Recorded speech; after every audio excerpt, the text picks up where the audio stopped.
Okay, today on the show, we have Greg Sexton from Century 21. He's the Chief Operating Officer. Let me tell you more about Greg. So Greg was actually appointed the Chief Operating Officer of Century 21, which is a wholly owned subsidiary of Realogy Corporation. So many of you listening are probably part of the Realogy family, which includes Century 21, Better Homes and Gardens, Coldwell Banker, Corcoran, a lot of major real estate companies that are in your market. But Greg has been the COO since September of 2020, and he serves as the Chief Operating Officer. Sorry, he also served as the Chief Operating Officer of Century 21 Real Estate from 2013 to 2017 before taking on his role of the Chief of Business Services for Realogy. Now, upon returning to his position as Chief Operating Officer, Sexton leads the company's domestic and international operations, which includes the iconic brand's industry-leading platform of tech, tools, and apps, learning and data-driven products that C21 professionals leverage to better serve their customers and clients. Plus, he oversees the organization's real estate field servicing staff to ensure that it's committed to improving the quality and efficiencies and building long-term relationships with the Century 21 systems broker network. Now, he has also spent over a decade with the Realogy Corporation. He served in a number of roles, including Senior Vice President, Broker Services for Century 21 Real Estate, where he oversaw the consulting, sales, and service efforts of the brand's broker services teams, and as also the Senior Vice President of Operations for Coldwell Banker Residential Real Estate and Coldwell Banker Commercial. So he is a titan of this industry. We are beyond honored to have him on here.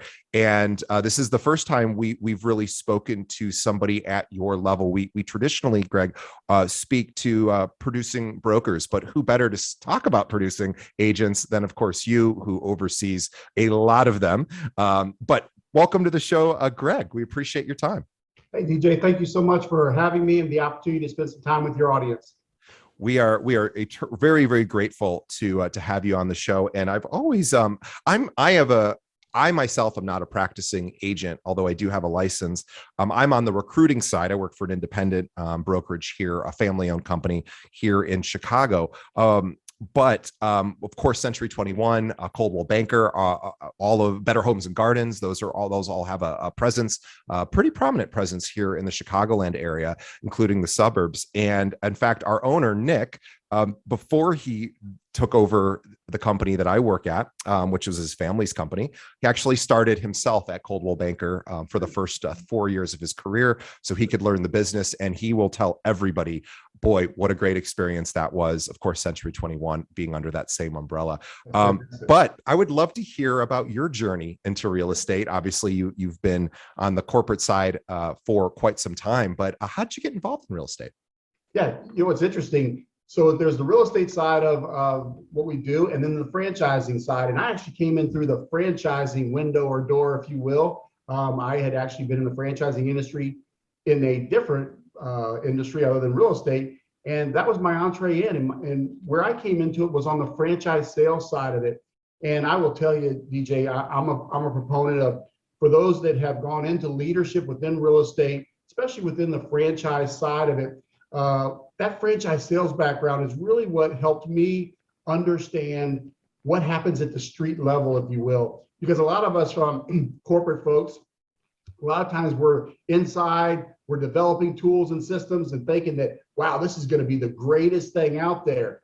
When really, if you haven't spent time understanding what happens at the brokerage, what happens for the agents out there, I think sometimes we don't make those great decisions. And so being in franchise sales, I spent all my time, the first 11 years with the company, out there in the trenches with our real estate brokerage companies, talking to agents, working to get them to understand the value that a franchise like a Century 21 provides and all the different tools and the systems, not to mention the branding. So that was real important for my start. So I spent the first 11 years on that franchise sales side in real estate. Then I transitioned into the operations side, which for me made it a really great transition because I felt like I really understood what I wanted to accomplish in the corporate side, working with our field, who was out there working with our brokerages, excuse me, out there working with our agents. And that was really kind of the compelling thing for me, is to try to take that knowledge, never forget what is important for the agent and how they drive their business, how they grow their business. And so I've always tried to keep that focused and remember where I learned it from. Well, I think I think that's an impressive sort of experience skill set, because you have that sort of boots on the ground understanding, as well as what it takes from a corporate level to support those boots on the ground and support the franchisees as well as the agents. And then just to create infrastructure within the company to continue to support everyone, which is a daunting task. And realtors require a tremendous amount of help, and as do the brokerages and the brokers who run them. I know we are an independent brokerage, so we have about 800 agents at our company, and boy, it's a struggle. And so I can appreciate the resources that companies like Century 21, Coldwell, of course, provide, especially for newer agents. And not just newer agents, of course, but I've always thought the resource. I get this question a lot when someone's passed their broker. Well, in Illinois, we're all called brokers, so we'll just say agents because not every state has the same terminology. But when agents, people just pass their exam and then they're interviewing. The question that I get the most is, well, how are you guys, my firm, or the firm I work at, how are you guys different from a Century 21? How's your training compared to Coldwell Bankers? And I said, well, I would hope they'd have better training than we do. And they do, because of course they do, because they have a lot more resources at their disposal. And to me, that's a wonderful place. As it's not just a place to enter the business, because I think obviously there's a lot of top producers who have been practicing for dozens and dozens of years who stay at Century 21 and other companies like yours. But I've always thought, especially for newer agents who really want to learn, having the most amount of resources at your disposal is a really, really important sort of thing to be able to dip into. And actually, I have a question for you, because I've always wondered this myself, because agents, people who pass their licensing exam, we have a lot of them that listen to this show, because really our show was primarily designed not just to help newer agents, but to help agents who are looking to get to those sort of higher levels of production, figure out what they need to do. And so we've interviewed a lot of Century 21 and Coldwell and Better Homes Garden and Corcoran people on our show who've already made it. But I have a question for our audience that maybe you can help answer, because agents are always, especially newer ones, are struggling with this one, which is, what is the role of the brokerage in the success of the agent? Or how do you see the resources that the corporate mothership, will say, provides, down to the individual agent? And of course, I know what my answer would be as a much smaller company, but I'm curious to hear what you think the role of the brokerage is in 2022. And by the way, I know I'm talking a lot. I do want to also say one thing I forgot is Century 21 just celebrated last year their 50th anniversary, and so congratulations to them. They also recently named, and I'm forgetting her name, but somebody, Realgy, I believe, just named a COO who's a woman, and it is National Women's History Month starting today. So congratulations there. But congratulations on the 50 years of Century 21. They also just went through a rebranding, which is very cool. But anyway, back to my question. Sorry for that. What is the role of the brokerage these days? Yeah, let me speak to that, because this really goes to a word that you've used a couple times here about that you're with an independent company. And I think that, and I'm going to come from the passionate side of the brand and branding. And what we provide our broker owners, because we want to make sure that they can then provide it to their agents, is a full suite of value proposition, from technology to training. And let me just dive in, if I could, for a little bit on that, because I think it's very, very important that I go back to the role that I had in franchise sales, where I'm talking to independent real estate companies and agents that may be with companies that aren't giving them that full value proposition of the things that they need out there.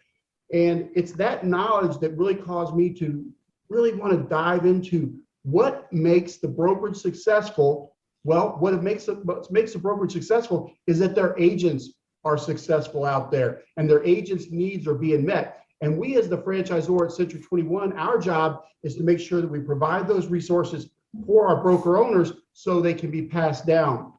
And I will tell you, one of the things that I often say to companies that come to Century 21 that want to be part of the Century 21 family, we take them on a journey of what our full value proposition is, because I believe that we have a great value proposition, but it has to be right for that company, for that company's agents, for that broker to deliver value to their agents. And so you'll hear me often say to these companies, I don't know if this journey ends with you being part of the Century 21 family. I don't know if that's right for either one of us, but this I do know: brand with someone, because I believe brand is that important. And it is. When you mentioned about being independent, I believe brand is important, not just because of the brand, but the things that are wrapped around that a large company like a Century 21 can provide for our brokers, who then provide for their agents, are very, very expensive. Let's start with technology.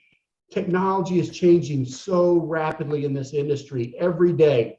And for an independent, or even for an agent with an independent company, to keep up with that technology, much less purchasing it from the start, but the moment you purchase it, next thing you know, you got to update it. You got to manage it. I'm in charge of our technology at our firm, and I will tell you, it is an incredible expense. And even beyond being an incredible expense, you're absolutely right. The upkeep of making sure the providers that we use or that we develop are sufficient is almost a full-time job. So I absolutely understand. And I hope our audience is, if you are at a firm that isn't offering the tool set that you think you need, sir, you could go out and purchase certain tools on your own, or you could explore firms that have already done a lot of that legwork, like a Century 21, and say, hey, they get courted by the very best tech providers on the planet, or they develop their own technology, and they have their own staff to do that. And it is a very, very impressive tool set that you guys offer. Yeah, one of the things that we just announced this not too long ago, DJ, that we're getting ready to roll out in the process of now, it's called Moxie Works. It's actually a product that's been around for a long time in the industry, sure, but now we've partnered with Moxie Works, and that's just kind of showing what the power of a large brand like a Century 21 can do for their brokers, for their agents, is make sure that they have a suite of tools. It's one thing to have a good piece of technology. It's another thing to have a good suite of tools, because the agents out there are demanding it, as they should today, and so are our end clients.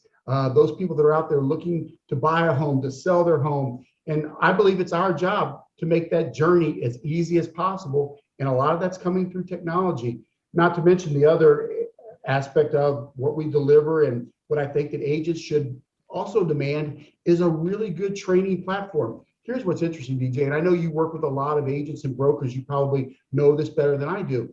It is amazing to me that in the real estate industry, those agents that take training, take coaching on a monthly basis, that spend $1,000 a month or whatever, these aren't typically your new agents. Right. These are your most experienced, most professional, most successful agents.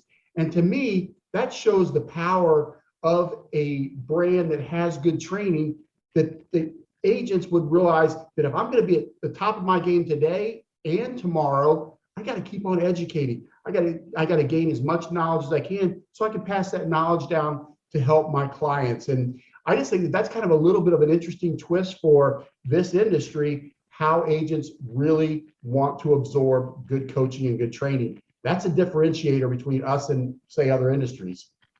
I think you're right. And it is interesting. The coaching part of this industry is such a big, and the training part is so important, because as we know, and our listeners and viewers know, that being a realtor is a ton of work, because you're not just wearing the sales guy hat. You go to, and I shouldn't say sales guy, salesperson hat, of course, because you're not just working at a company where they give you some leads, you're calling because you're selling maybe a SaaS product or some sort of, some product that you only have to sell.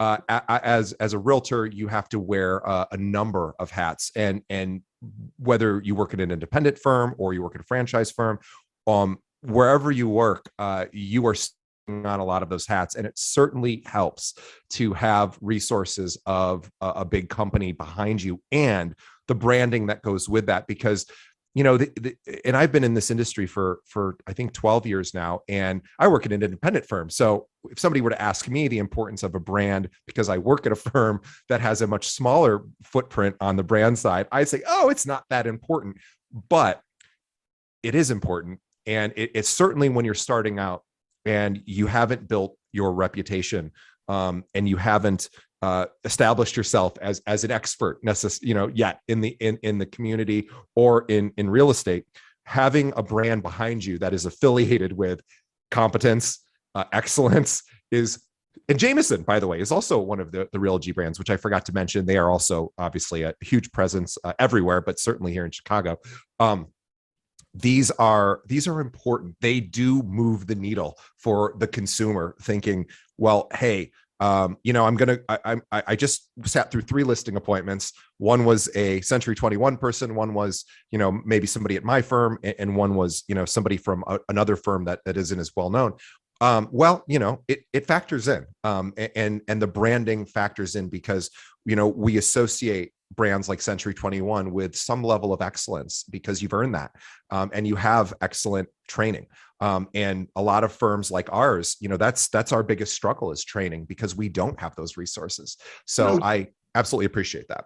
One of the things I was just going to add there quickly, DJ, too, is, let's face it, this pandemic changed everything too. And I believe, and we're seeing a flight of independent real estate companies that have actually come to us since the pandemic. We sort of saw this after the recession, call it back in 08 through 11, that after people survived that, they also realized, I don't want to go through this again. From this pandemic that we're navigating ourselves through now, and hopefully out of very shortly, that did change landscapes too, and people's thought process, especially when it comes to training. As a big company, as a big organization like Century 21, we pivoted quickly to our training to make sure that we were giving agents what they needed for the moment. None of us exactly knew what that moment was, but we knew that we were at home. We couldn't be in front of our clients, those that wanted to buy homes, sell their home. We couldn't be face to face. So what do? And we were able to provide a lot of training quickly on virtual open houses, virtual closings, all those things that caused us to be able to continue to do our business. In fact, frankly, as you know, the industry continued to help people in that process of living that American dream of home ownership.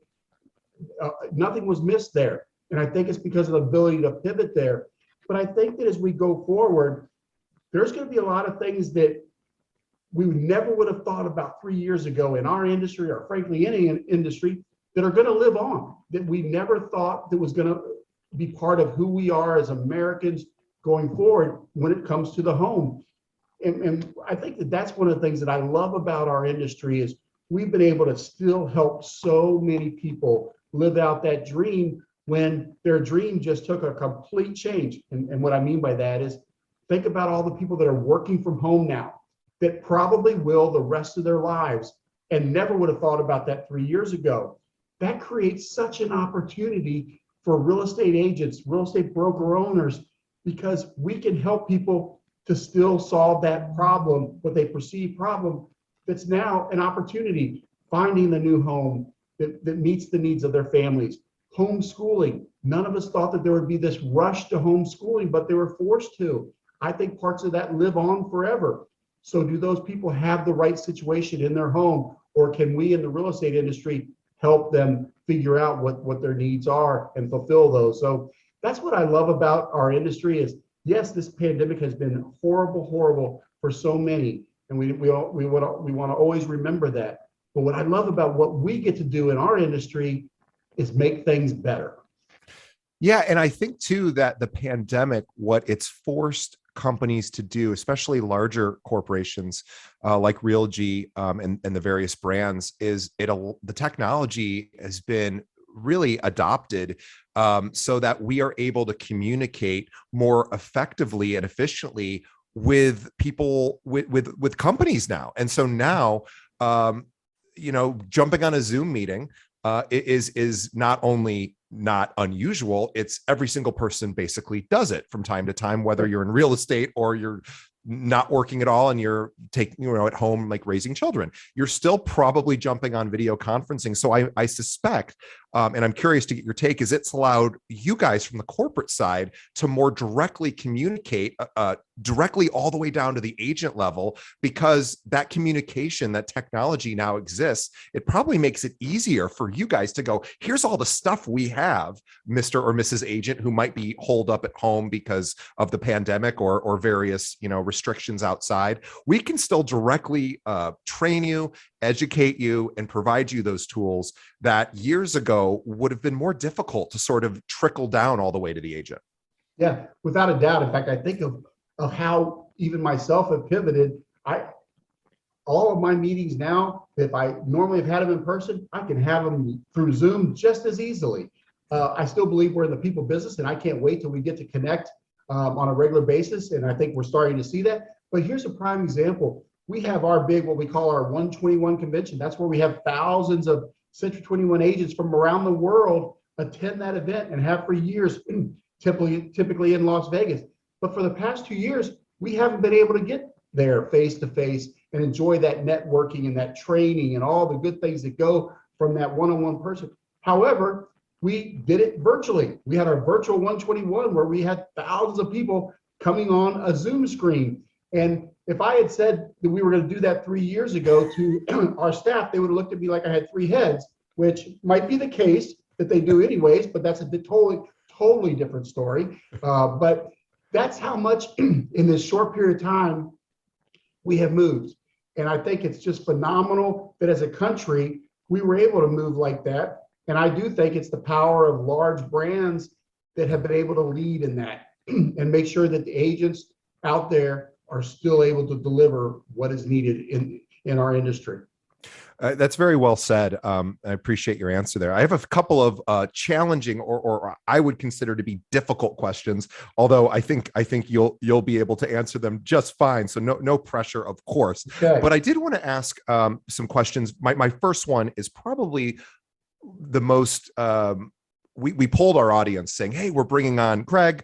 Do you have some questions? And the number one question we got, and this is a difficult question because I know that you are not an economist. And I also know that, that is not your particular specialty, although you are an operations officer. But I was curious if you had a general thought about real estate in 2022, understanding rates have started to go up on the lending side. Inventory is still a challenge in a lot of communities, especially I know in Chicago, it is probably most major markets. It's a problem, but still rates are still pretty low. So we have this sort of interesting confluence of lots of buyers with still a lot of purchasing power that maybe they didn't have when rates were higher than they are. Even now, they're still great.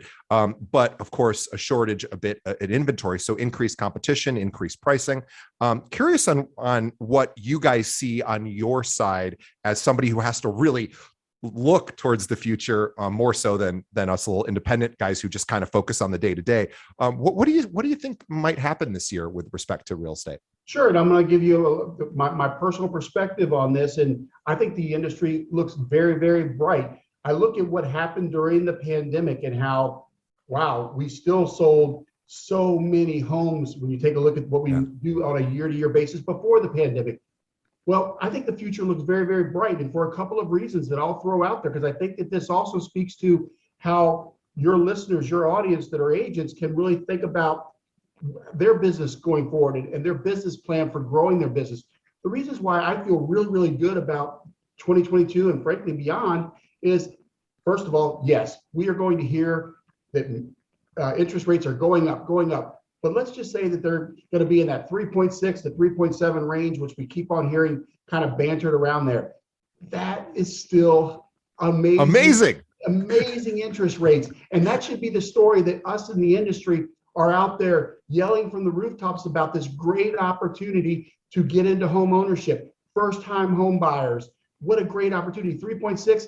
I know, I'll give away my situation here, but my wife and I bought our first home 32 years ago, and I would have done anything to have an interest rate like that. So I think it's still, and so I think it's our job as an industry to make sure that we get that great message out there.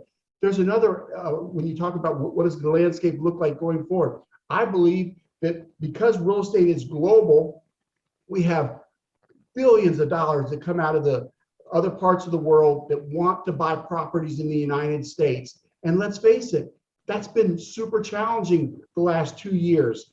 I believe there's going to be a bunch of pent-up demand internationally on properties. And as we navigate ourselves out of this pandemic, I hope that your audience, your agents that you all work with really understand that they should add this group of agents that are going to be coming over, these investors, add these group of clients that really want properties. Because you can think about those states that traditionally, the Floridas, the Californias, that really take an influx of properties that they want, that international investors want to purchase. That's a great opportunity. The other reason why I think that there's a new segment, if you will, that's really coming in, that's millennials. We are now seeing millennials that may have been either straddled with college debt and things in the past, kind of stay on the sidelines. They also really wanted to live in those big major cities. They were going to rent for a while because the pandemic changed all of that. And so now they're all moving to Nashville where you are. There you go. That's exactly right. But I will tell you, millennials now are storming into the real estate. They're realizing that real estate is a great, great investment. And so that's a change. And there's still many years to go of that demographic being part of that home buying experience that we can tap into. Just another great opportunity. Also, the Hispanic, all surveys show that that's going to be really over the next 20 years, about 70% of the homeowners and that are out there looking for homes. Again, to your audience, if that's not a group that they're really has traditionally been part of their prospect list, I would encourage that. I think that's another way to expand who maybe that prospect list didn't include millennials, Hispanics, first-time home buyers. I think that we have a great opportunity to go out and give the dream of home ownership to more than we have in the past. And I think it's going to continue to drive what we're going to see in 2022 from an overall housing experience and even beyond that. I think that those are really great insights. And I wanted to tag on to the millennial and sort of Gen Z market, which often is ignored by realtors because we know that age group or people in those groups tend to buy a little bit later than in previous generations.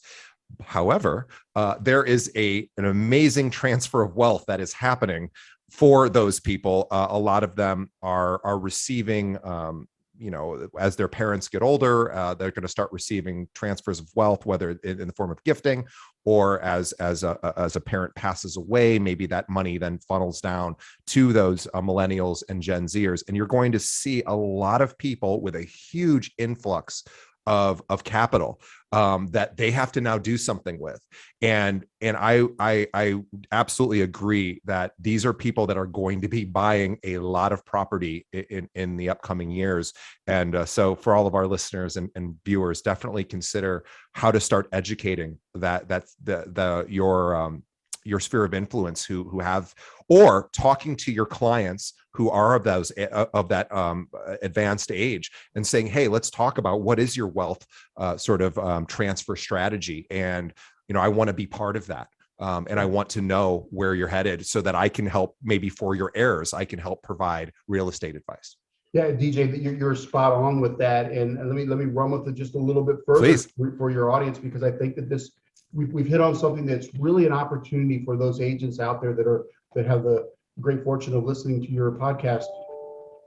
I'm a firm believer in you can make a customer for life through really delivering unbelievable service and then following up and keeping in touch with your clients.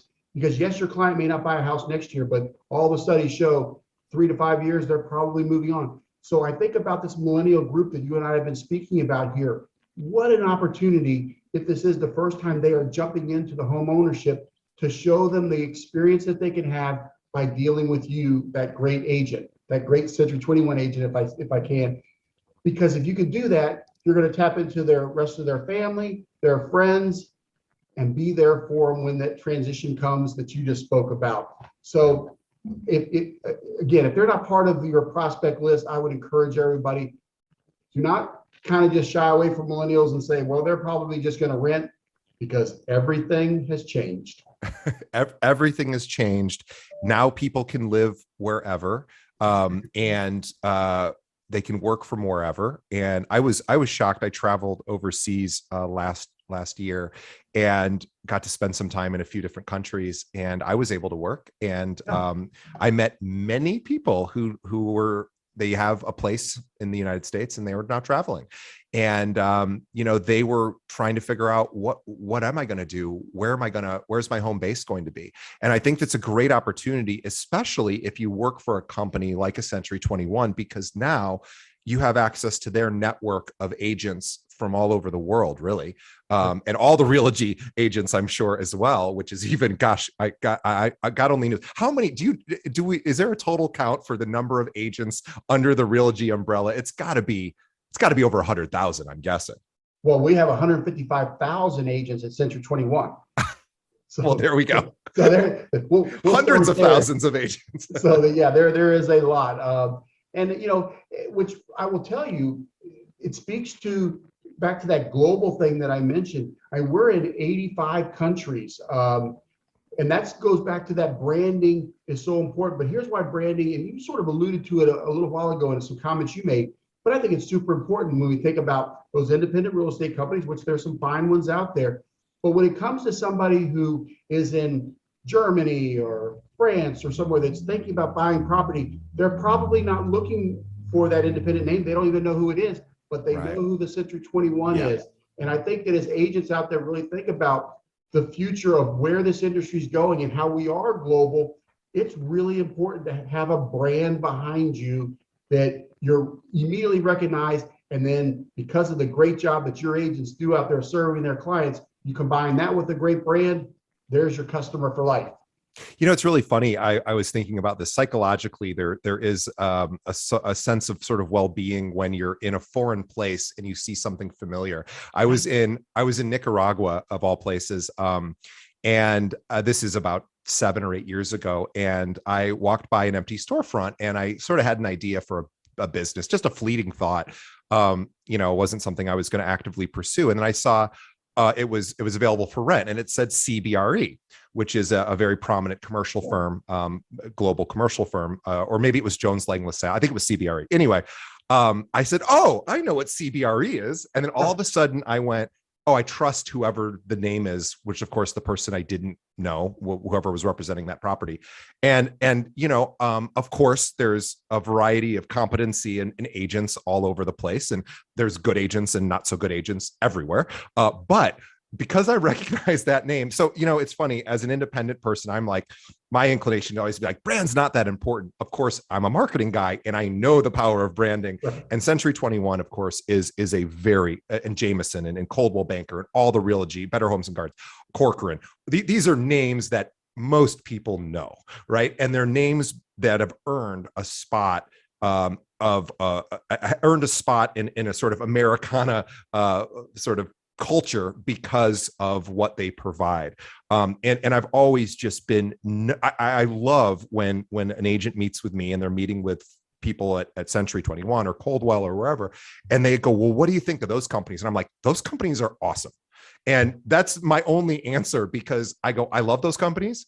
We have maybe a different pricing model than they would. But aside from that, awesome. Really, really great. And their pricing model is perfect for them. And I encourage agents to explore independent companies as well as franchise companies, because the value proposition is different.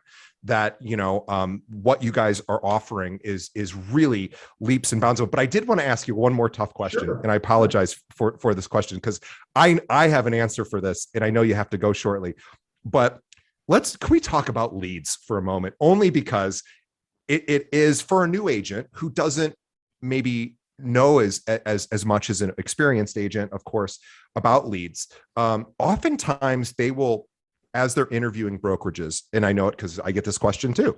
Somebody will say, "Well, how do you provide leads?" And I say, "Oh," and I love talking about it, because I say, we really don't provide leads at our company. But I understand that you can't speak for all the Century 21 franchisees, but can we talk about the difference between leads and training. And I think they're one and the same in the sense of training is going to get you leads. Leads isn't necessarily going to get you training. But can we talk about sort of the role of leads? Sure. Only because it just gets asked by everybody Sure. at some point in their career. Yeah, leads are very, very important. But I also think that goes back to what a lot of our conversation has been about brands and branding, because that does absolutely drive leads. But I think that, for my personal opinion about leads, is we spend a lot of time on how many leads are you going to drive to me? How many leads are you going to get me? Yeah. I like to reverse the question and say, how many leads are you going to convert? Because if we did a great job of incubating and then actually closing the leads that we have, it would be phenomenal, the amount of business we would be doing.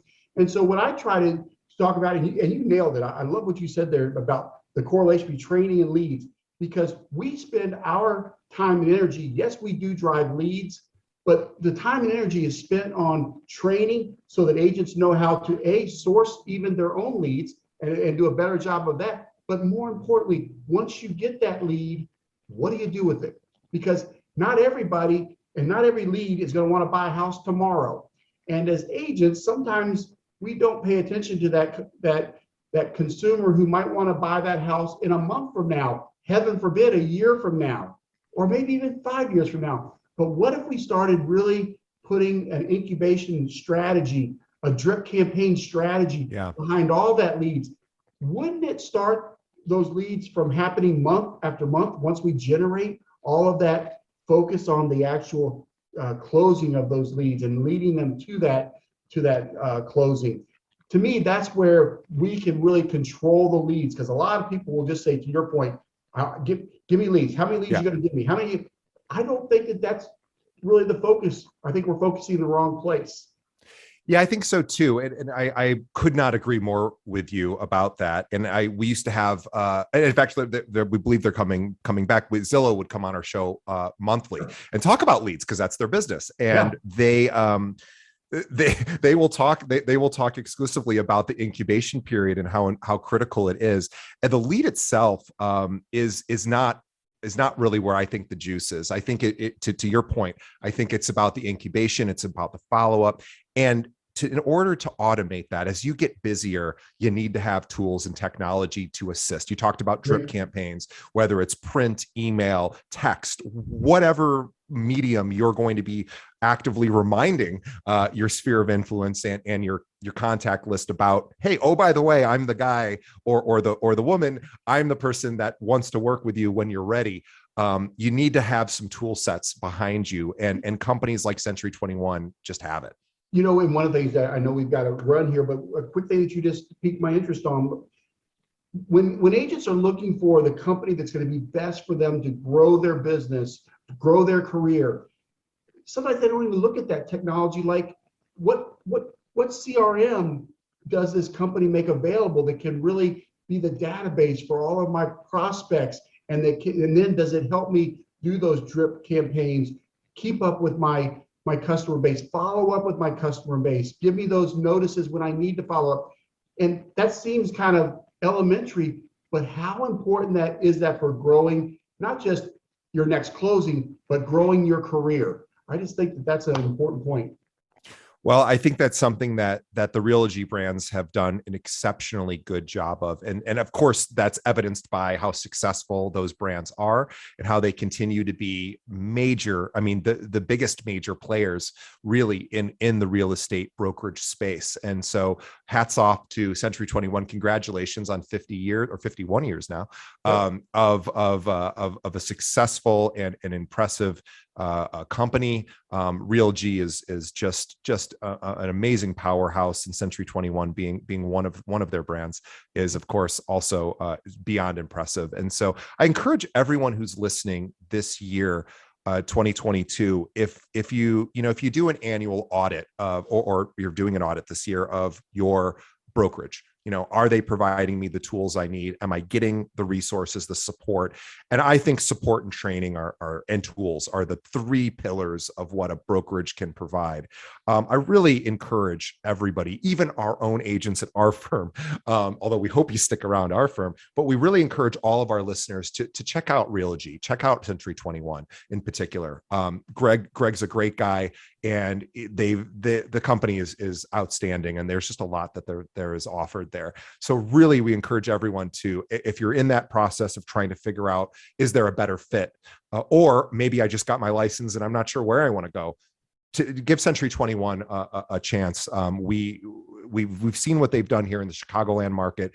The agents are exceptional here. Of course, our audience is all over the world, really. But find your local Century 21 office and speak to them. And Greg, if anyone out there has questions about maybe what makes Century 21 different from other firms, we didn't really get into competition because obviously we just don't have a limited amount of time. But if somebody does want to chat with somebody from Century 21 about what they offer, whether it's as a franchisee, somebody maybe wants to open an office, or maybe wants to join an office that's already existing, what's the best way they should reach out to you? Absolutely. I have a email address that I'd like to give. It's peter.mosca@century21.net. And he is the aggregator of all the great emails that we receive and questions and comments, and he will direct those to me. And if somebody has a direct question for me, DJ, I encourage them to go through Peter, and I will respond personally to engage in that conversation. And to your point, we are very proud of the Century 21 brand, and we welcome anybody that wants to take a look at the value proposition we're offering. But most importantly, I love the fact that we're able to do these podcasts like you, who are out there serving our agents across lots of brands and delivering that dream of home ownership. So thanks for all you're doing. Greg, thank you very much. And we will have a link to Peter, who is works with Greg. We will have a link to Peter's email address in the show notes of this episode. So don't worry if you missed it. We will have it there. You could just click on it and talk to someone from Century 21 about what they offer. Greg, we are so thankful to have you on the show. Greg's got to run to his next meeting. He's an important guy, so he's got important stuff to do, but he took time out of his day to share with our audience, and we are really grateful. You are the first of all. We've been doing this 5 years. You were the first COO of a big major brand to come on our show and even offer to come on our show. So we honor you for that. We thank you for that. On behalf of our audience, we say thanks. On behalf of Greg and myself, we thank the audience for sticking around all the way to the end. And we ask everybody to just do two quick things. Number one, tell a friend. Think of one other realtor that could benefit from hearing this great conversation. Oh, by the way, if you know anyone who works at one of the Realogy brands, send them this too. Say, hey, here's what I just heard somebody from leadership talking, and send them a link to our episode. You can always send them right over our website, which is keepingitrealpod.com. And then also, please leave us a review, whatever podcast app you might be listening on. Let us know what you think of the show. Give us a review. It's how we continue to improve. So Greg, thank you so much. And the next time I'm in Nashville, you and I can go to the Ryman and go, or the Grand Ole Opry, and we can go see a show, because I would absolutely love to do that. Let's do it. It was my honor to spend time with you today. All right. Thank you, Greg. And we'll see everyone on the next episode. Take care, everybody.